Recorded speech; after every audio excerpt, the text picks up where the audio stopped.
em Gênesis 41, versículos 15 ao 32, está escrito um pequeno acontecimento. O faraó do Egito teve um sonho. Tinha sonhado que perto do Nilo 7 vacas gordas estavam a pastar e apareciam depois 7 vacas magras que comiam as 7 vacas gordas, bem vistosas.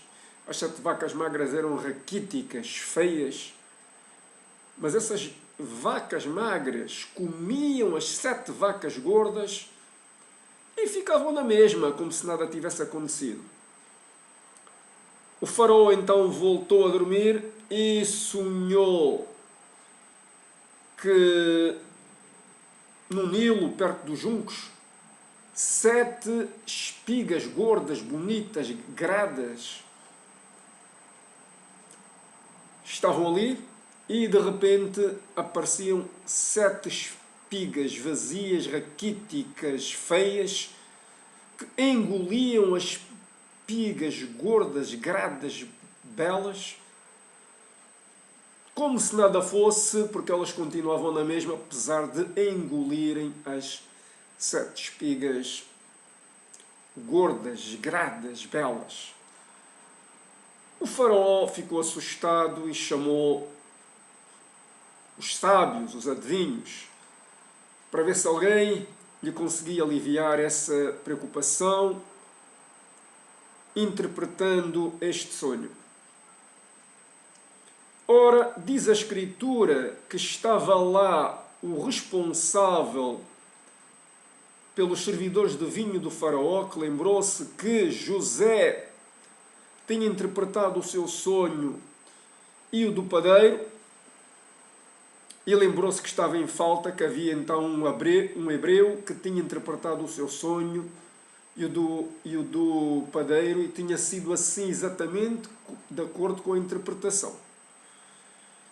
O faraó tirou José da cadeia, José preparou-se, vestiu-se, fez a barba e apresentou-se ao faraó, e então interpretou os sonhos como sendo um só, que as 7 vacas gordas e as 7 espigas gordas significaria 7 anos de prosperidade, imensa prosperidade, como nunca tinha havido no Egito. Mas logo em seguida,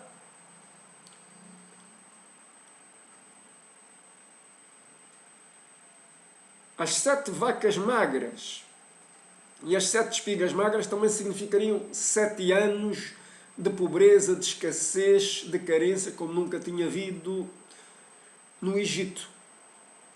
Portanto, haveria de vir para o Egito 7 anos de muita abundância e logo de seguida 7 anos de muita escassez. E José disse que o faraó devia nomear governadores nas várias cidades, e nos 7 anos de vacas gordas, ou 7 anos de abundância, deveriam acumular, guardar em armazéns, e nessas cidades, 1/5 de toda a produção de trigo. E não devia nada ser esbanjado. Além desse 1/5, todo o remanescente que não fosse consumido devia ser armazenado. Diz a Escritura, em Gênesis, que a abundância era tanta que, se no início José e os controladores contavam o trigo que era armazenado, a partir de uma certa altura deixaram de contar porque havia demasiada abundância.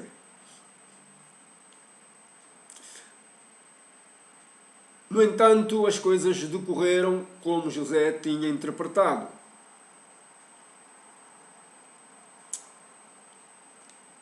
Bom dia, ou melhor, boa tarde. Sejam bem-vindos ao Conversa com Deus e Diálogos com o Mundo. Deus está no meio de nós. Vamos então conversar e ver o que é que Deus diz ao nosso espírito. Vamos nos ater unicamente em procurar decifrar as palavras de Deus.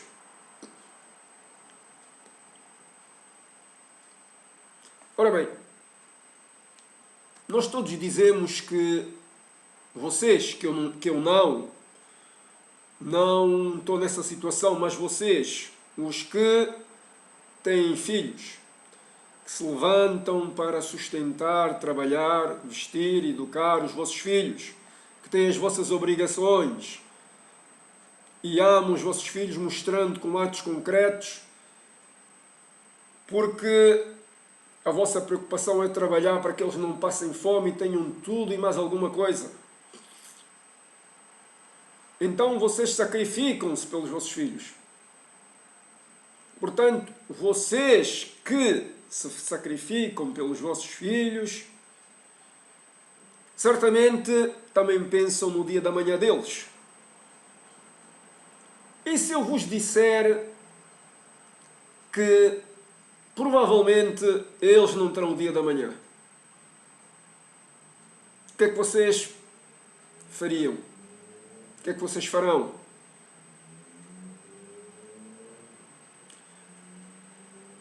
Deixe-me então explicar-vos de uma forma mais clara.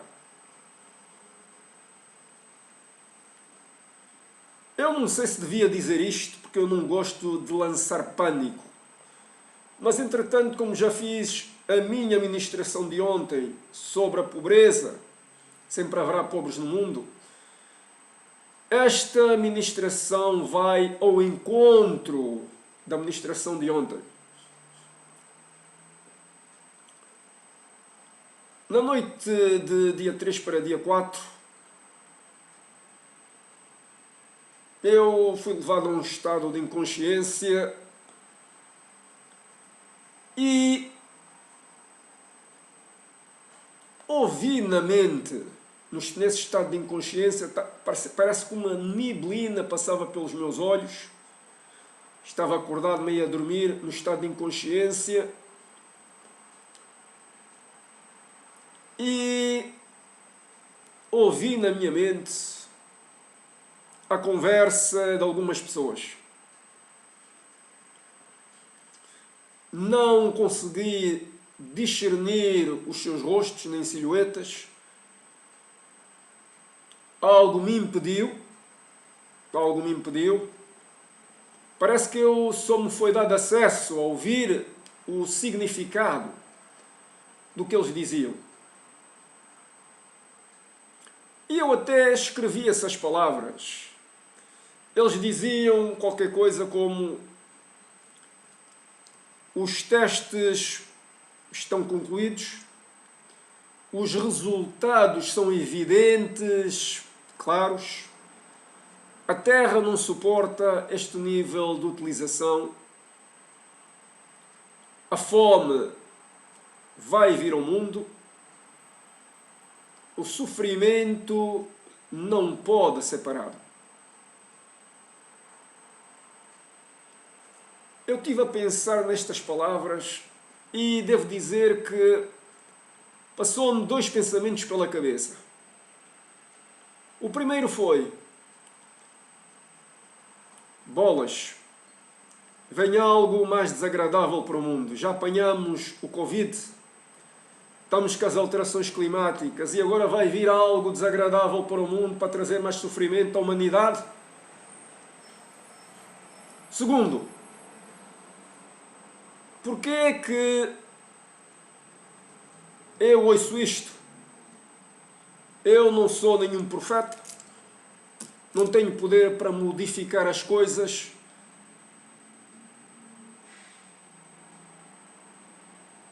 E isto certamente não me vai engrandecer. Na verdade, até poderei ser mal interpretado, Portanto, o que é que eu vou fazer com estas informações? Pois bem, eu depois de meditar, orar, eu decidi passá-las. Vocês façam o que vos aprouver. Acreditem se quiserem, não acreditem se quiserem, é do vosso grado. Acontece que estas palavras diziam que estas palavras, ouvidas como ouvir uma pessoa a falar, mas não ouvi pelos ouvidos, mas ouvi na mente, diziam o seguinte: a Terra não suporta este nível de utilização. Eu estive aqui a pensar nesta expressão nível de utilização. E, de facto, nós, seres humanos, exigimos demais da Terra.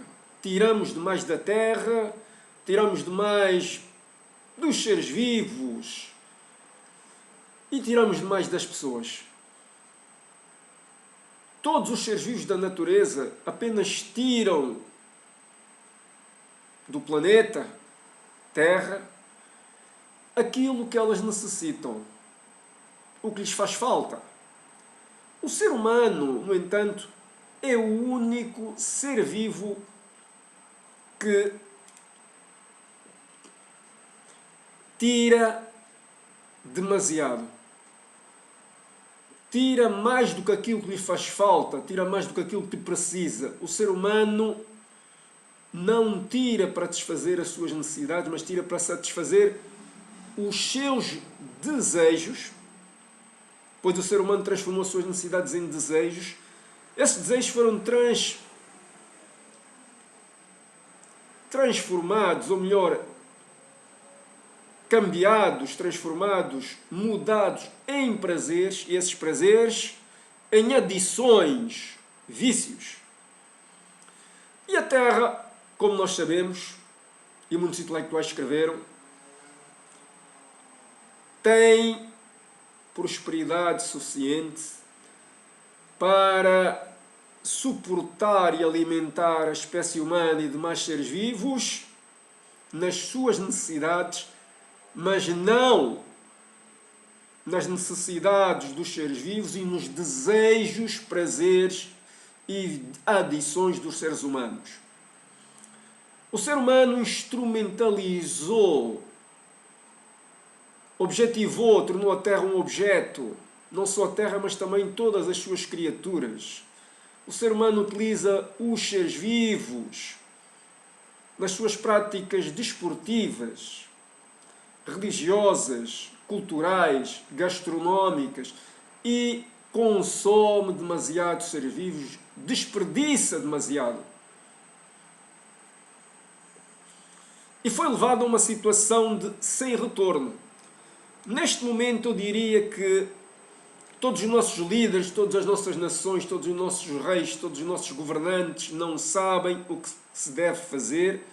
Estão a ganhar tempo, à espera de um iluminado, porque nós estamos no capitalismo, que descobre uma solução para salvar o problema que nos atinge a todos, que é das alterações climáticas. Estão à espera de uma espécie de um gênio que venha descobrir uma tecnologia. Estão à espera de algo, estão a ganhar tempo. É semelhante aos governantes que não sabem o que é que vão fazer e então criam medidas para ganhar tempo, que vão ultrapassar, no prazo de execução dessas medidas, o seu próprio período de governação. O ser humano e os vários governantes estão a querer ganhar tempo. O problema é que eles sabem que algo vai acontecer. Eu vejo esta situação como se fosse um meteorito a dirigir-se à Terra. Nós não sabemos quando é que ele vai chegar, mas sabemos que ele vai chegar e vai atingir a Terra, alterando as condições de vida dos seres humanos para pior. E vocês que dizem que amam os vossos filhos e se sacrificam por eles para alimentá-los, o que é que acontecerá se daqui a uns anos não conseguirem alimentá-los, nem vesti-los, nem mostrar que conseguem cuidar deles? Porque a julgar que o que eu ouvi é verdade, isto não faltará muito. Talvez 2030, 40, eventualmente 50, 60, não mais, não passará daí. Em 2030 provavelmente vai haver uma espécie de conluio entre as nações para formar uma espécie de governo mundial para gerir recursos no sentido de evitar guerras. Evita guerras e no sentido de satisfazer as necessidades mundiais das populações.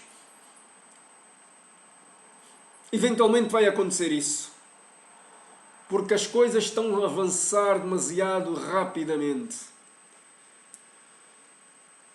Os cientistas, ao fazerem estimativas que a Terra não devia aquecer mais de 1,5 graus, não tomaram em conta várias coisas.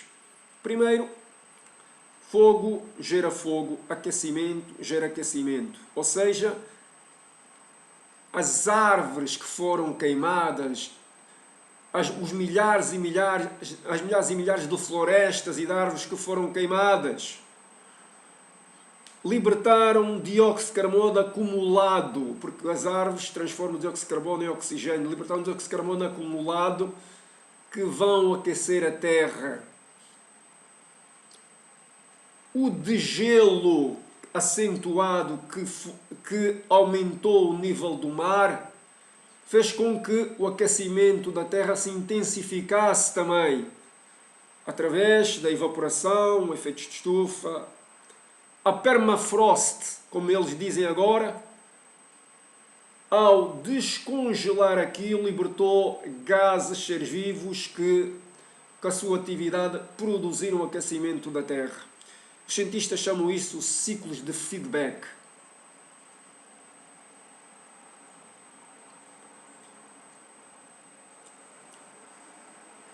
E entre outras razões. Mas acontece que a ideia é esta: eles não tomaram em consideração nas suas estimativas. E do meu modesto ponto de vista, a Terra já ultrapassou 1,5 graus. Daí a linguagem aparentemente científica. É estranho ouvir em termos científicos, mas se calhar é para vocês entenderem,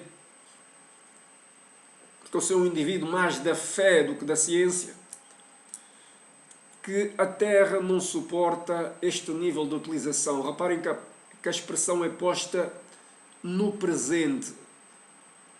Não é a Terra não pode suportar, é a Terra não suporta. A fome está a vir ao mundo. Ora bem, se vocês forem para Marcos, eu aqui até apontei Marcos 13:8, quando os discípulos questionam Jesus como é que será o futuro, os tempos futuros, ele disse que haverá muitas pessoas a falarem de mim, a fingirem que sou eu, haverá rumores de guerras e de instabilidade social, o povo se deslocará, haverá terremotos, muita dor e fome. Ora, a expressão que eu ouvi foi que a fome vai vir ao mundo, uma grande fome. Naturalmente que essa fome vai acontecer primeiro nos países de baixo rendimento. Vejam o que aconteceu com a guerra da Ucrânia, a questão do cereal. Os países da União Europeia mais ricos conseguiram comprar cereal, enquanto os países pobres, Etiópia, Líbano e outros países, não compraram cereal em quantidade suficiente e as suas populações passaram fome. Portanto, este problema da fome vai acontecer primeiro nos países de baixo rendimento, que não têm tanto poder negocial e não têm tantas reservas para comprarem o cereal necessário para alimentar as suas populações. Porque não se esqueçam que é inevitável que a chuva vá deixar de cair na época certa e que a quantidade de culturas agrícolas vá diminuir. Vá diminuir a quantidade de culturas agrícolas exportadas de uns países para os outros, também vá diminuir. Que bom, volta a acentuar-se. A questão do esgotamento dos recursos é um fato que os governos tentam esconder, e a questão do problema de não se saber que culturas cultivar ou ter um sistema de rega, de captação de água para produzir as culturas certas ainda vai demorar muito em alguns países. E eles ainda não se prepararam para isso e vão ser apanhados de forma imprevista, porque os nossos governantes estão a pensar que ainda há tempo, ainda há tempo, ainda há tempo, e não estão a tomar decisões, estão a adiar essas decisões. E o que vai acontecer é que essa fome vai apanhar muitos países de forma desprevenida. Eu não sou nenhum líder, sou um homem da fé, e cada vez mais me assumo como homem da fé. Um homem da fé que também é obrigado a lidar com os problemas do mundo e sofre esses problemas do mundo. Mas eu queria vos deixar aqui esta chamada de atenção nesta ministração. Eu citei José porque eu creio que a humanidade deve-se preparar para o tempo de escassez criando uma reserva. Criando uma reserva de recursos que podem vir a fazer falta a todas as populações do mundo e não apenas as do seu país. Portanto, deve ser um esforço concertado de todos os países. Daí eu dizer que vai haver um governo mundial.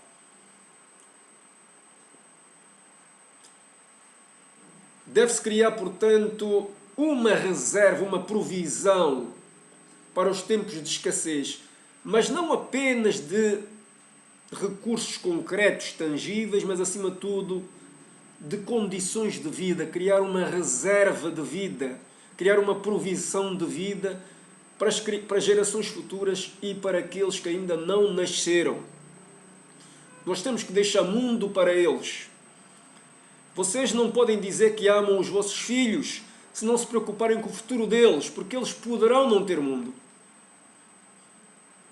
Nós temos que tomar atitudes mais drásticas, mais firmes no mundo contra os nossos governantes, os nossos legisladores, todos aqueles que governam em nosso nome. Eu não sou cientista, vou falar as coisas a nível da fé, tentando utilizar a ciência, já que eu ouvi isto na linguagem científica. Como é imperativo criarmos uma bolsa de vida para o futuro, uma reserva de vida para o futuro, uma reserva de condições de vida para o futuro, para os vossos filhos, para as gerações vindouras, para aqueles que ainda não nasceram. É imperativo que nós ataquemos a tecnologia, obrigamos a tecnologia a transformar-se no sentido de poluir menos e ter menos impacto no ambiente, menor pegada ambiental. Segundo, é imperativo que as fábricas deixem de trabalhar 24 horas por dia durante 7 dias de semana. Eu propunha, na minha limitada inteligência, mas sou uma pessoa pequena no mundo, mas eu vejo que isto só vai lá se nós pararmos as fábricas durante um X tempo. 7 anos, eventualmente, as fábricas pararão durante 7 anos, mas não teremos que ter recursos para quando as fábricas pararem durante esses 7 anos. Por isso é que temos que criar uma reserva. Nos tempos de abundância, criar uma reserva para esses tempos onde estivermos parados. E nesses tempos onde estivermos parados, como não estamos a ter influência no ambiente, não estamos a produzir, não estamos a esgotar recursos, estamos a criar uma reserva de vida. Uma reserva de condições de vida para gerações futuras e para aquelas que ainda não nasceram. E essa paragem provavelmente vai ter que se repetir ao longo de um certo período de tempo, sempre que necessário. Os líderes vão ter que se unir, vai ter que se concertar esforços, não só cada país, a nível público e privado.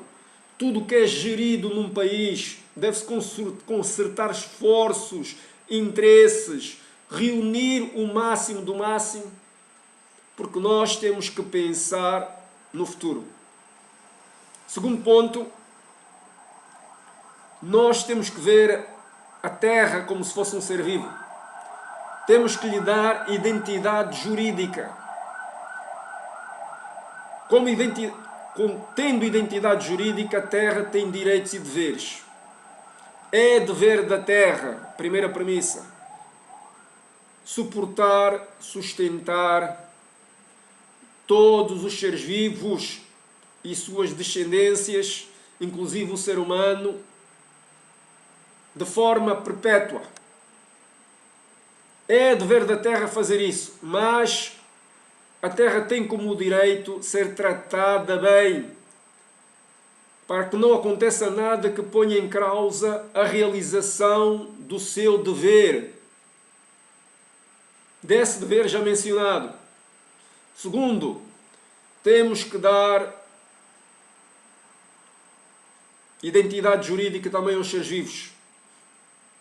Os seres vivos, todos eles têm o direito de viverem as suas vidas e as suas descendências no ciclo certo de vida. E se forem os que são utilizados para consumo humano, devem sê-lo. Mas devem ser tratados bem e não devem sofrer no período do seu abate, nem do seu transporte. Terceiro, deve-se inventariar todos os recursos vivos, criar eventualmente uma reserva genética, porque nós não sabemos o que é que vai aí, uma espécie de arca de Noé, com a ciência que nós temos, criar uma reserva de genética, os cientistas deviam colaborar nisto, para garantir que, pelo menos, não haja extinção de nenhuma espécie. Terminei. Que Deus nos abençoe a todos, nos dê esclarecimento, nos dê inteligência e nos apoie nestes períodos que vão vir. Porque eles vão vir. As palavras destas pessoas que eu não sei identificar quem é que eram, nem as vi, mas sei que havia várias que provavelmente estavam espalhadas pela Terra, em vários sítios da Terra, a fazerem testes e obter resultados. São claras. A Terra não suporta este nível de utilização. Nós mesmos temos que nos transformar. Nós temos que tirar apenas da Terra aquilo que precisamos. Se nós temos um telemóvel e está bom, não vamos comprar outro. Se temos um computador, não vamos comprar outro. Não vamos exigir tantos recursos e obrigar as empresas a produzir, porque elas dizem, se o povo pede, nós produzimos. Não pode ser assim. Nós todos temos que nos transformar para viver num nível de consumo menor, de menor exigência. Nós não devemos ser governados pelos nossos prazeres, pelas nossas adições de consumo de qualquer ordem.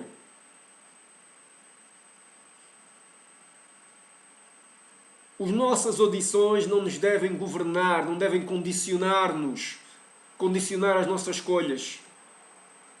E por isso nós temos que ter uma nova transformação da mente. A palavra diz constantemente, transformai a vossa mente, renovai o vosso entendimento.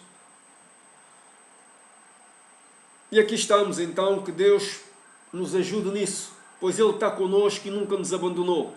Que Deus nos abençoe, nos guie e nos guarde. Eu oro em nome e por amor de Jesus Cristo. Com o amor de Deus, A bênção de Jesus Cristo e a comunhão do Espírito Santo estejam com todos nós. Em nome do Pai, do Filho e do Espírito Santo, eu oro em nome e por amor de Jesus Cristo. Amém.